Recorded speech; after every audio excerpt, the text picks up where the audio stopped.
എല്ലാ വർഷത്തെയും പോലെ കർക്കിടകത്തിലെ പുണർദം, അതായത് കർക്കിടക വാവിന്റെ അന്ന് വരുന്ന പിറന്നാൾ ദിവസം. ഈ ദിവസം കൂടുതൽ സമയവും അമ്പലത്തിൽ തന്നെ ഇരിക്കും. കർക്കിടക വാവ് ആയതുകൊണ്ട് തന്നെ എല്ലാത്തിനും സമയമെടുക്കും. പ്രത്യേകിച്ച് ഒന്നുമില്ല. അമ്പലത്തില് പോകും, വഴിപാട് ചീട്ടാക്കും, നിറയെ പായസങ്ങളും കിട്ടും. പിന്നെയുള്ള പണിയൊക്കെ അമ്മയുടെ വകയാണ്.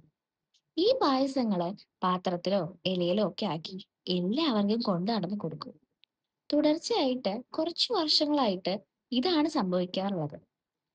അങ്ങനെ പായസം വെക്കലോ സദ്യ ഒരുക്കലോ ഒന്നും തന്നെ ഉണ്ടാവാറില്ല.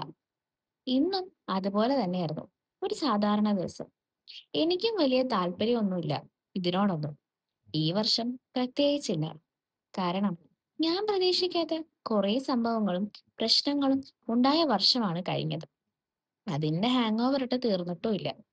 അപ്പൊ പിന്നെ എന്ത് പിറന്നാള്, എന്ത് ബർത്ത്ഡേ, ഒരു വയസ്സ് കൂടെ കൂടി, അത്ര തന്നെ. അതിന്റെ സന്തോഷവുമുണ്ട്, സങ്കടവുമുണ്ട്.